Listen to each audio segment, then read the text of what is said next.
Now, I had a problem on my clock, which is here, which is working quite well, but it hasn't got the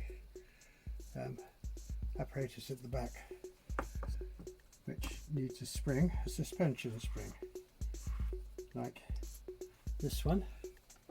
Yeah, and if you look at this, there's a suspension spring here, and that has got a name on it which says, where is it?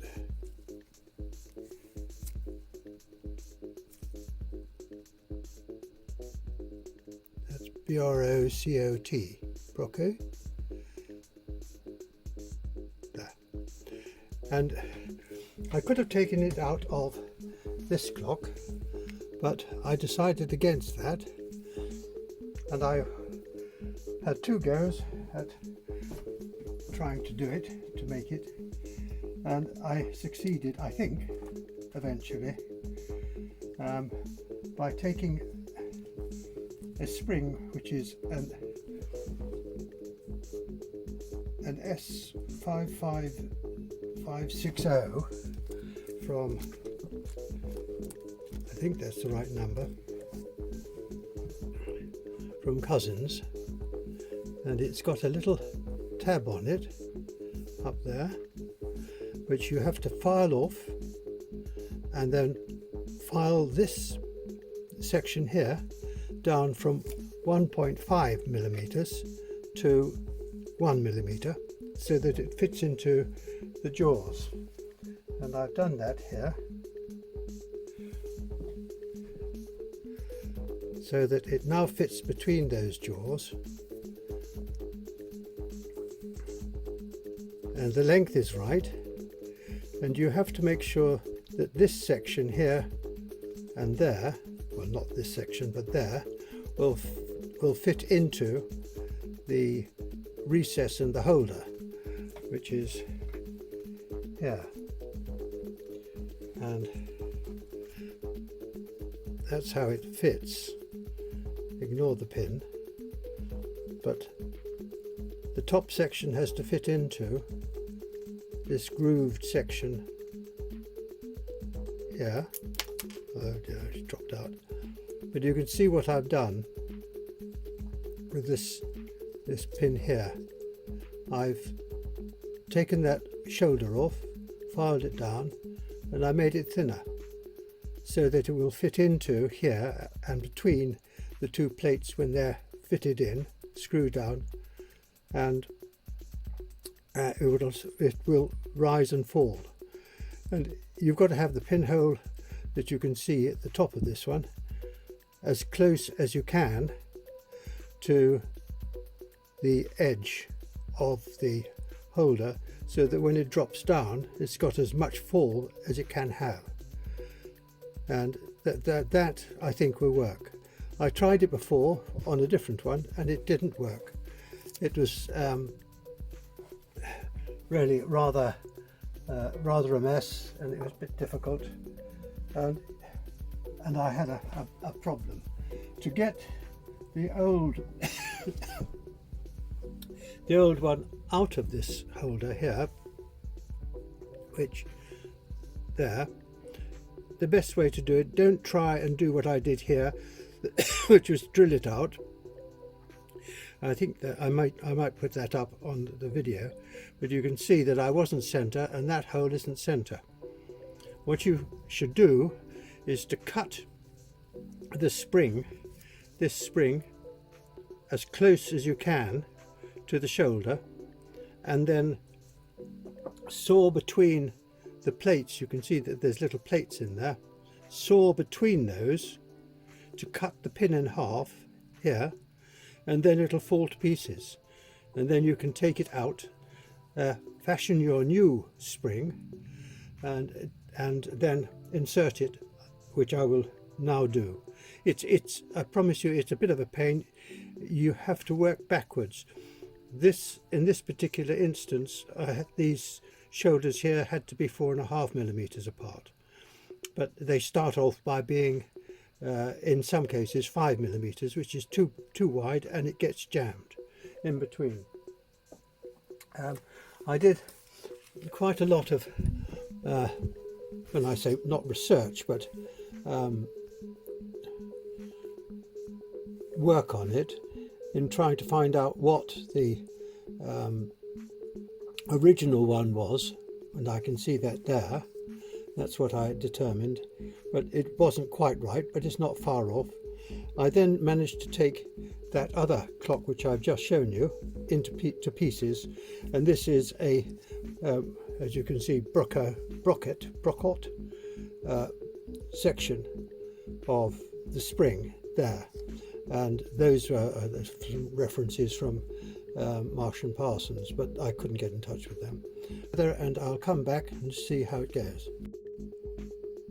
Right now I'm preparing to remove the old bit of spring from the movement, the Brocot movement, and I'm taking that off, tearing that out.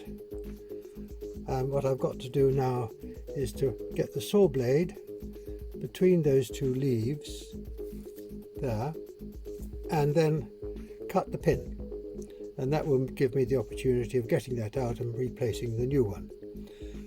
I'm going to do that in stages, and that's the next thing I'll try and do. And I've parted the leaves there a little. I'm going to now saw through the pin. I've got this staking tool which I've removed the pin which goes through there for staking on watches or clocks, and I've been able to drop that into one of the receptors and then twist this round and then screw that so that it's jammed without damaging, I hope, the thread. And now I've got to cut through the pin.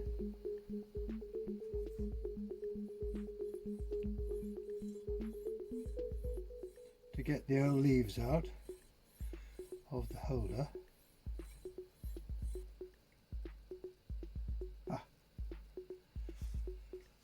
There we are. That's what I was trying to get. Now I've got that open. You can see the pin through there at the end. You've got to rivet them in because they've got to be flush with the side, otherwise they won't run up and down when you wind the key. So I take that out now, and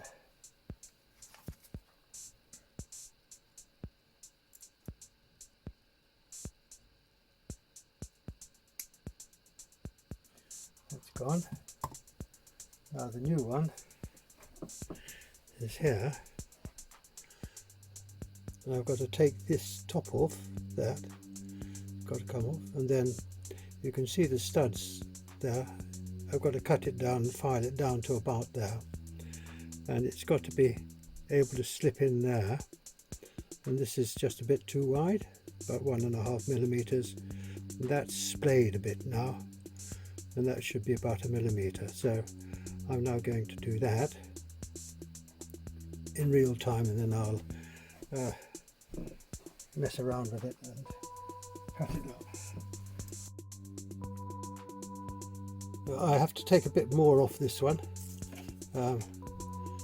It's just a little bit too big in the shoulder. I've rounded the corners. I'm using a pair of parallel brass coated pliers to hold it with, and with this file it's now a matter of great simplicity to get that down to the right size.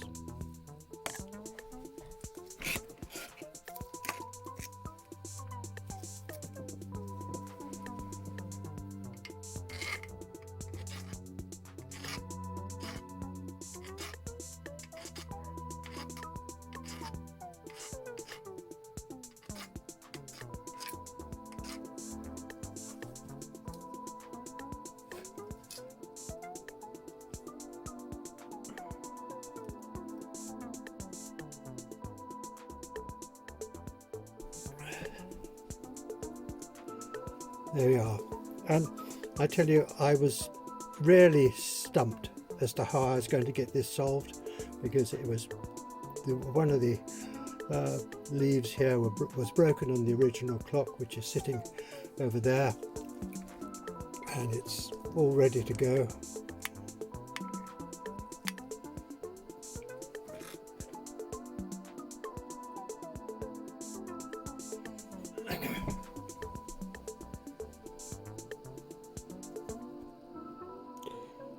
Well, there we are. It's together again.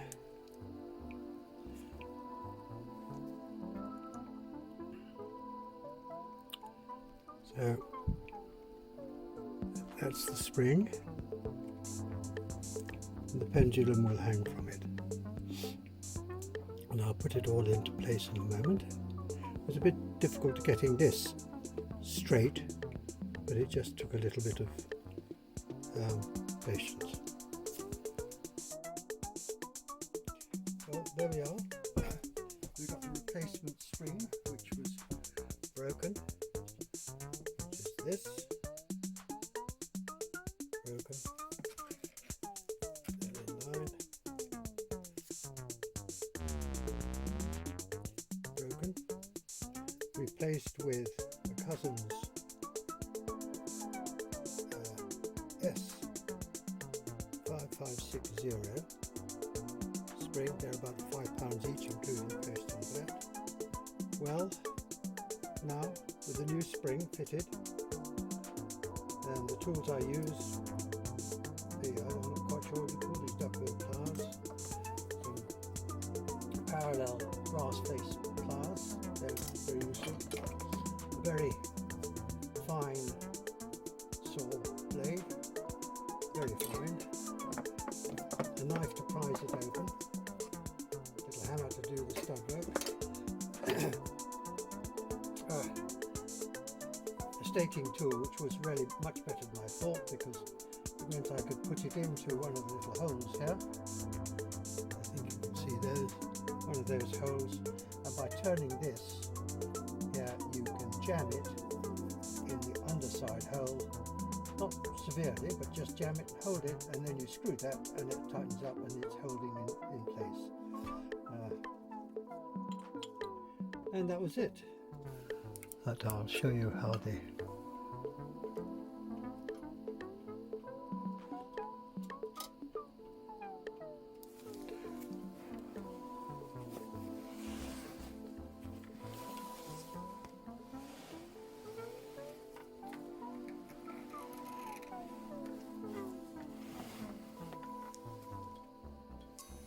doesn't like being turned.